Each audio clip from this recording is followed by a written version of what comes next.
So hello मेरे प्यारे मित्रों, कैसे हैं आप सभी लोग। आई होप आप सभी लोग बहुत अच्छे होंगे। आज हम पढ़ने वाले हैं दी लास्ट लेसन। अभी मजा आएगा ना भिड़ो।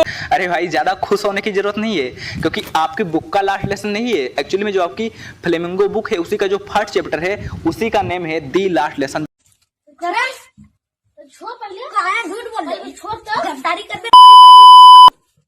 गद्दारी कर बे। बहुत ही ज्यादा इंटरेस्टिंग चैप्टर है और काफी मोटिवेट करेगा आपको। और हो सकता है कि ये चैप्टर पढ़ने के बाद आपके सोचने का नजरिया बदल जाए। वो कैसे, वो तो आपको चैप्टर पढ़ने के बाद ही पता चलेगा। तो चलिए बिना देरी करते हुए चैप्टर की शुरुआत करते हैं। और उससे पहले मैं आपको फ्रैंको पर्शियन वॉर के बारे में बता देना चाहता हूं। ये जो वॉर हुआ था, ये वॉर हुआ था 1870 से 1871 के बीच में। और यह दो कंट्रीज के बीच में हुआ था, फ्रांस और दूसरा प्रसिया। अब आप सभी लोग सोच रहे होंगे कि फ्रांस तो मुझे पता है, लेकिन यह प्रसिया क्या चीज है। तो मैं बता दूं कि प्रेजेंट टाइम में अगर देखा जाए तो जर्मनी, पोलैंड और कुछ भाग जो है ऑस्ट्रिया के मिलाकर उस समय प्रसिया बना था।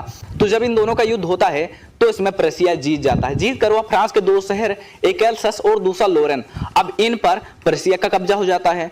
तो जीत कर वह उनकी जो है संस्कृति को नष्ट कर देता है और वहां की जो लोकल लैंग्वेज है उसको डिस्ट्रॉय कर दिया जाता है। और बोला जाता है कि अब एल्सस एंड लोरेन के स्कूलों में सिर्फ जर्मन लैंग्वेज ही पढ़ाई जाएगी, फ्रेंच लैंग्वेज नहीं पढ़ाई जाएगी। तो आज के चैप्टर में हम वही पढ़ने वाले हैं कि जो बच्चे उस समय पर स्कूल जाते थे और अपनी फ्रेंच लैंग्वेज सीखते थे, जब उनको यह बात पता चली तो उन पर क्या बीती और उस टीचर पर क्या बीती जो उस स्कूल में 40 साल से पढ़ा रहा था। तो चलिए चैप्टर की शुरुआत करते हैं। स्टोरी है फ्रेंच नामक छोटे लड़के की जिसका पढ़ाई में बिल्कुल भी मन नहीं लगता, जैसे कि हमारा और तुम्हारा।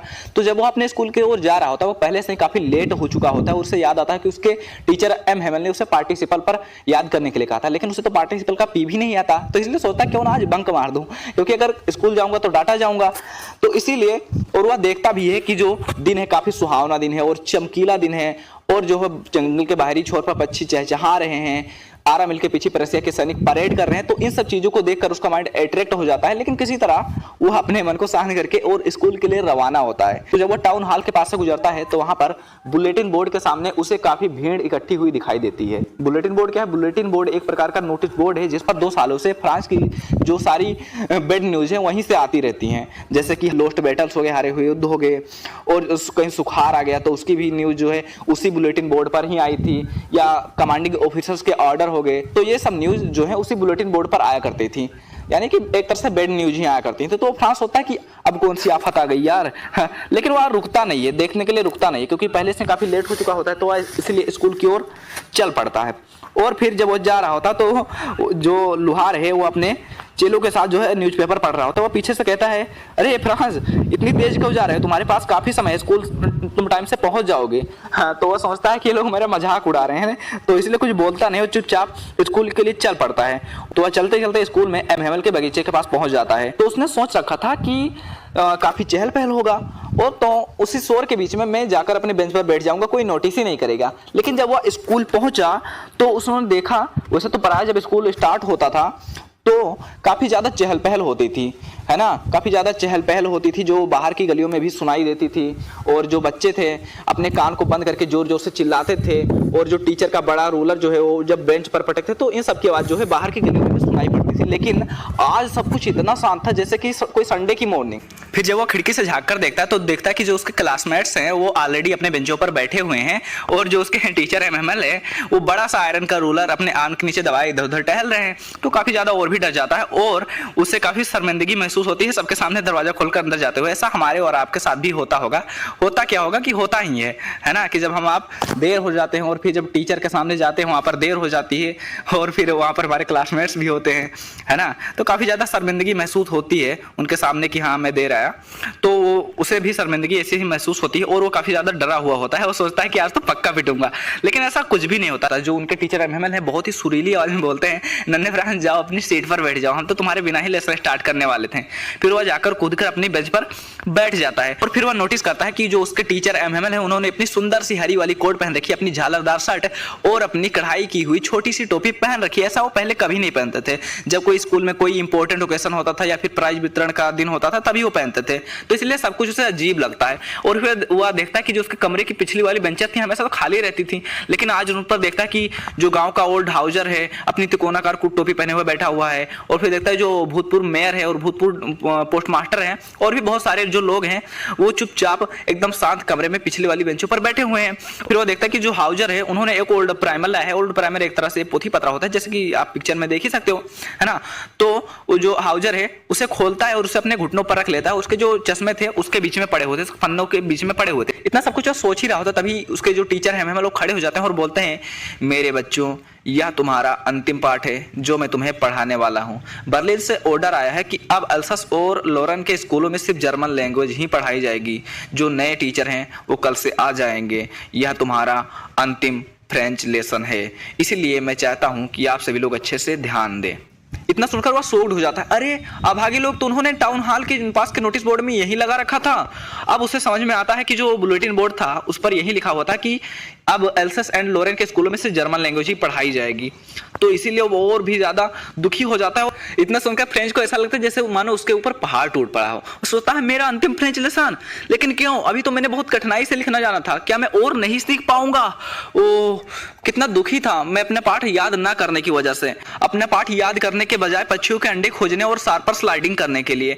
मेरी किताबें जो कुछ समय पहले मुझे बकवास लग रही थी, जिन्हें उठाना मेरे लिए बहुत ज्यादा भारी था, मेरे ग्रामर, मेरे संतों के इतिहास, अब मुझे अपने ऐसे दोस्त की तरह लग रहे हैं जिसे मैं कभी भी नहीं छोड़ सकता। अब उसे समझ में आ रहा था कि क्यों जो उसके टीचर एमएमएल उन्होंने ये कपड़े क्यों पहन रखे हैं और जो गांव के लोग हैं वो पिछली बेंचों पर क्यों बैठे हुए हैं। क्योंकि जो एमएमएल है वो 40 साल से इस स्कूल में पढ़ा रहे हैं, तो इसीलिए जो गांव के लोग हैं उनका यह तरीका था उनके इस 40 साल की फेथफुल सर्विस के लिए धन्यवाद करने का और अपने देश के प्रति सम्मान दिखाने का, जो देश अब उनका था ही नहीं। क्योंकि मैंने आपको पहले ही बता दिया कि जो फ्रांस है वो युद्ध में हार जाता है तो अपने 2 डिस्ट्रिक्ट को खो देता है।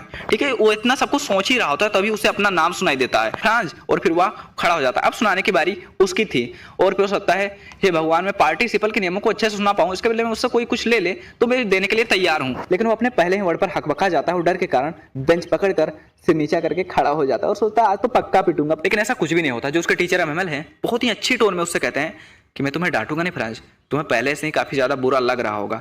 देखो ऐसा है कि हर दिन हम खुद से कहते हैं कि हमारे पास बहुत सारा टाइम है और मैं इसे कल याद कर लूंगा, और अब तुम देख रहे हो कि हम कहाँ आ गए हैं।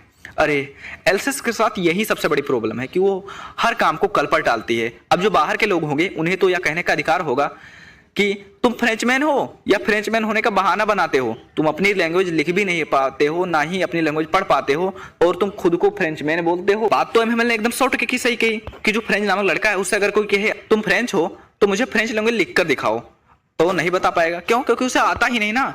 देखो बुरा मत मानना, लेकिन कहीं ना कहीं हम भी अपनी संस्कृति से, अपनी लैंग्वेज से जो बहुत ज़्यादा दूर जा रहे हैं। सभी लोग जो है इंग्लिश के पीछे पड़े हुए हैं। देखो इंग्लिश भी इंपॉर्टेंट है, लेकिन कहीं ना कहीं हम इंग्लिश के चक्कर में हमारी जो मातृभाषा है उसे हम भूल रहे हैं।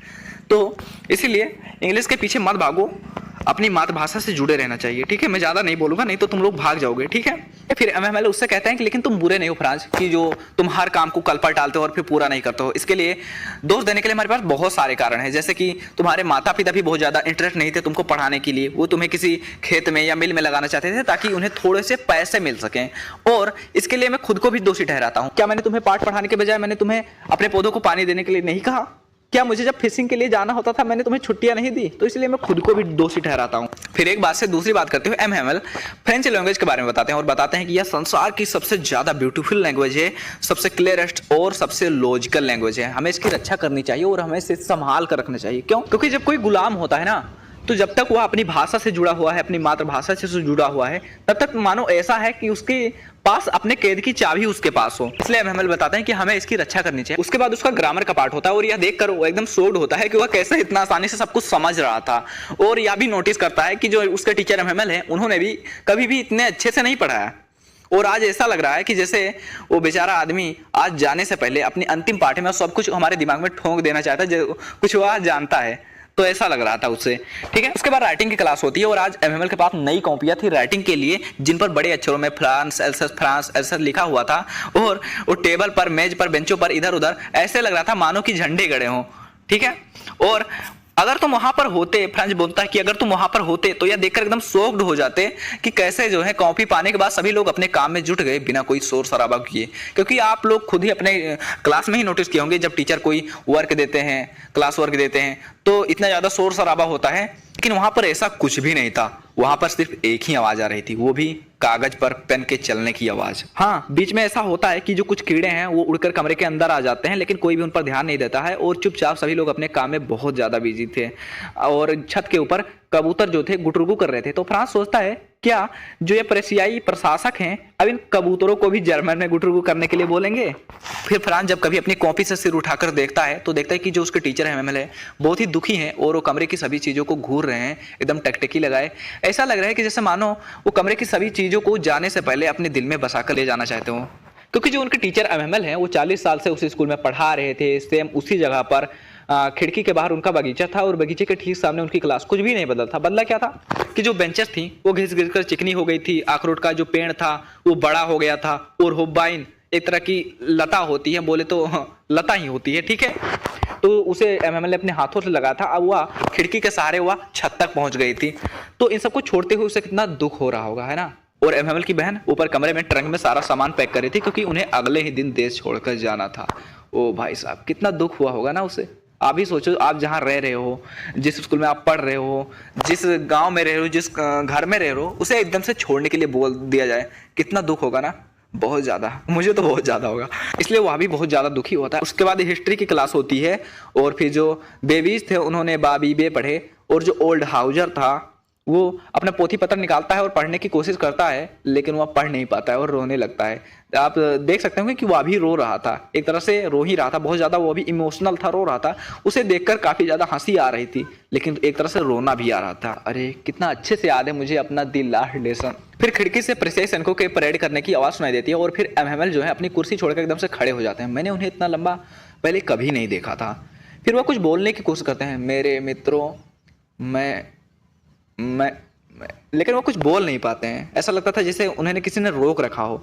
फिर वह ब्लैक बोर्ड की तरफ मुड़ते हैं और एक बड़ा सा चौक उठाते हैं और फिर जितनी ताकत से वो लिख सकते थे अपनी पूरी ताकत लगाकर बड़े अक्षरों में लिखते हैं, वीवे ला फ्रांस, फ्रांस चिरंजीवी रहे। चिरंजीवी का मतलब होता है अमर, तो उनका मतलब था फ्रांस अमर रहे। बड़े बड़े अक्षरों में लिख देते हैं और फिर वह दीवार के सहारे अपने सिर को टिकाकर और फिर हाथ से इशारा करते हैं। कुछ बोलते नहीं है, बस हाथ से इशारा करते हैं कि छुट्टी हो गई है, अब तुम सब लोग जा सकते हो। तो यहीं पर हमारा लेसन एंड होता है। तो देखा ना आप लोगों ने कि कितने ज़्यादा दुखी थे वो चिल्ड्रन और वो टीचर भी, जिनसे उनकी मातृभाषा छीन ली गई थी, उनकी संस्कृति को नष्ट कर दिया गया था। ऐसा अक्सर होता है जब कोई देश किसी देश पर विजय पा लेता है तो वहाँ पर जो है अपने नियमों को प्रतिस्थापित करता है, वहाँ की संस्कृति को नष्ट करके अपनी संस्कृति की छाप छोड़ देता है। और ऐसा हमारे साथ भी हुआ है क्योंकि अंग्रेज तो हमारे यहाँ काफ़ी साल शासन किए, उसके बाद वो देश छोड़कर चले गए, लेकिन अपनी संस्कृति की छाप जो है हमारे देश पर छोड़ गए। आज भी हम अपना उनका रहन सहन और उनके खाने पीने का ढंग जो है फॉलो करते हैं और इससे हमने मॉडर्न होने का एक नाम दे दिया है। पर कुछ भी हो, हमें अपनी संस्कृति कभी नहीं छोड़नी चाहिए, हमें अपनी संस्कृति, अपनी मातृभाषा कभी नहीं छोड़नी चाहिए, ठीक है। तो चैप्टर जो है यहीं पर एंड होता है। अब इसके जो क्वेश्चन आंसर हैं वो हम अपनी अगली क्लास में करवा देंगे, ठीक है। मिलते हैं अगली क्लास में। Love you, tata, bye bye, ख्याल रखना।